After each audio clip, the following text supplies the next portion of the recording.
D.B. Cooper yang sedang mengobrol di halaman penjara. Scofield menyinggung sedikit tentang pelarian dirinya dari penjara dan D.B. Cooper hanya menganggap remeh hal itu. D.B. Cooper bercerita bahwa akan terjadi perang antara ras kulit hitam dan ras kulit putih karena gesekan yang sering terjadi sudah cukup lama. Scene berpindah ke dalam sel penjara. Para sipir penjara mengadakan razia sel. Dan para napi pun berlomba-lomba untuk membuang barang-barang terlarangnya. Scofield kepergok sedang memegang pisau milik Sucre. Dan kepala penjara datang, dan Sucre lah yang ditangkap, karena Scofield dibela oleh kepala penjara Pop. Pop tidak mau jika Scofield diisolasi, karena nanti ia nggak bisa bantuin Pop bikin maket Taj Mahalnya. Scofield berbincang dengan kakaknya. Kakaknya menanyakan bagaimana cara kabur dari penjara Fox River. Scofield menjawab, caranya adalah kabur lewat ruang medis. Disitulah titik terlemah dari keamanan penjara. Scofield bercerita bahwa ia membutuhkan obat Pubnak untuk menurunkan insulinnya. Sehingga ia akan rutin masuk ruang medis untuk disuntik insulin. Nah, rutinnya Scofield masuk ke ruang medis akan dimanfaatkannya untuk mempersiapkan jalan kabur. Scene berganti, terlihat Scofield sedang mencari sesuatu di bangku-bangku yang berada di halaman. Ternyata ia mencari sebuah baut.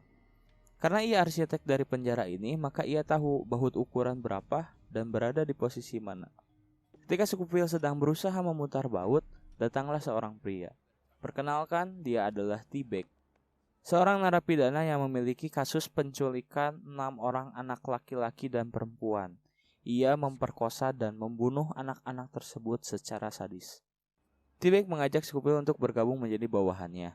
Jika Scofield mau bergabung, T-Bag bisa melindungi dan menjamin keselamatannya jika terjadi perang ras kulit putih melawan ras kulit hitam.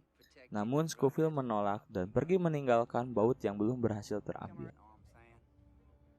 Lanjut, Scofield menanyakan kepada Franklin keberadaan obat Pubnak yang ia minta. Scofield meminta barang tersebut malam ini juga. Franklin pun sangat kepo ingin tahu untuk apa fungsi Pubnak tersebut. Scofield pun melanjutkan mengambil baut, namun aksinya ketahuan oleh T-Bag. Bautnya pun diambil dan disita olehnya. Rencana Scofield pun gagal. Scene berganti, kekepoan si Bellic yang mencari-cari kesalahan orang membuatnya ia memeriksa sel Scofield. Dan akhirnya ia menemukan sesuatu ketika ia menggosok sebuah kertas kosong. Kertas itu bertuliskan Schweizer Allen 1112-1147. Bellic mencoba mencari info lewat database narapidana yang pernah mendekap di River Fox. Tapi Bellic tidak mendapatkan info apa-apa. Lalu, kode apakah itu?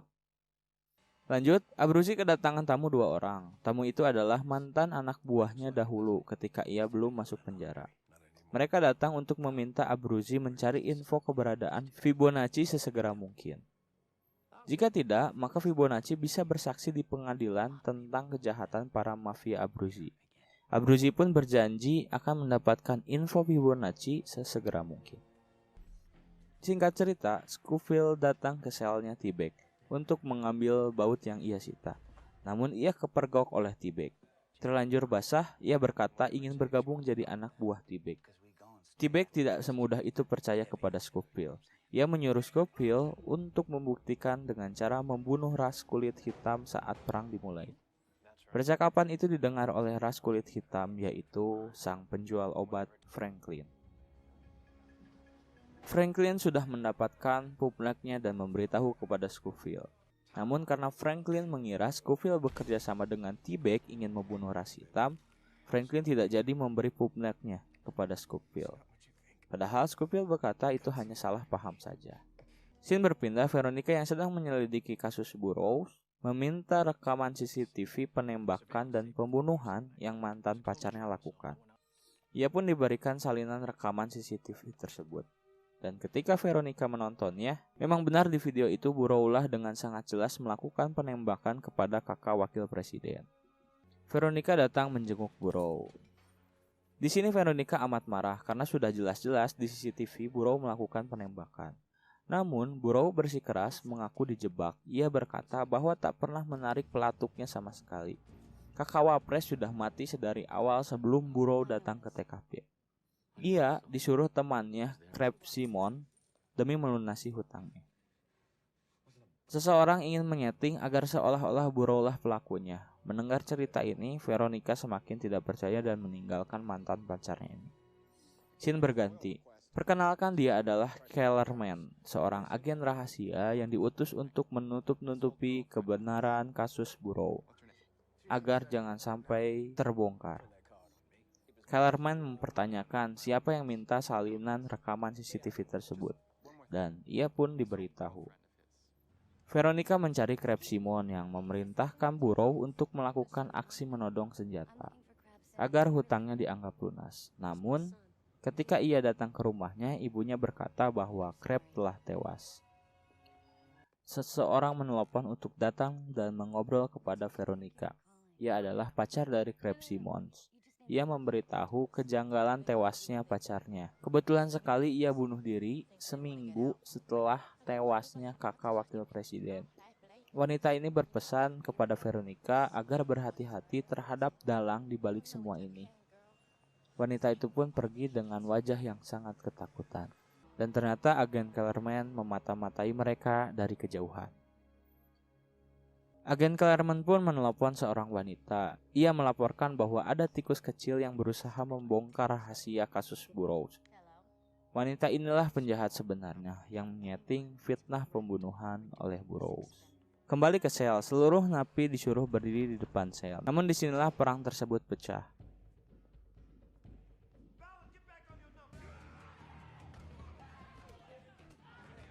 Scofield mencari anak buahnya T-Bag. Ia hanya ingin bautnya kembali. Namun anak buahnya T-Bag dibunuh oleh kulit hitam, dan ia memeluk Scofield karena kesakitan. Namun peristiwa tersebut dilihat oleh T-Bag, dan T-Bag pun menyangka bahwa Scofield lah yang membunuh anak buahnya tersebut. T-Bag pun di sini marah besar kepada Scofield. Scofield sedang menggosokkan baut ke lantai untuk mengamplasnya.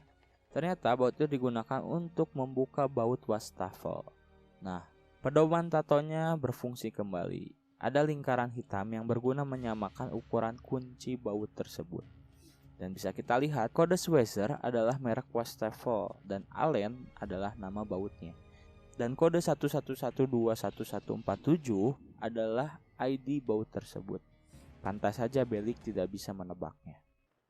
Lanjut, karena Franklin mengira Scofield telah membunuh pria kulit putih, pubnaknya pun diberikan oleh Franklin dan segera Scofield memakannya walaupun sudah terlambat.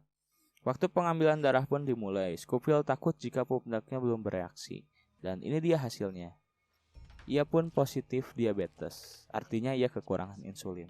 Scofield pun berhasil, sehingga dia akan sering bertemu dengan si dokter cantik ini untuk melakukan penyuntikan. Scene berganti, Scofield diajak untuk masuk ke gudang oleh anak buah Abruzzi, dan ternyata Scofield dipaksa untuk memberitahu keberadaan Fibonacci. Abruzzi mengancam jika Scofield tidak memberitahu dalam hitungan ketiga, maka jari kakinya akan dipotong. 1. Scofield enggan memberitahu. 2. Jika Scofield memberitahu, maka dia akan mati. Dan 3. Bersambung. Gimana nih, makin seru nggak episode 2 kali ini? Kami jamin episode selanjutnya akan lebih seru lagi. Like, comment, subscribe, dan nyalakan lonceng notifikasi biar nggak ketinggalan episode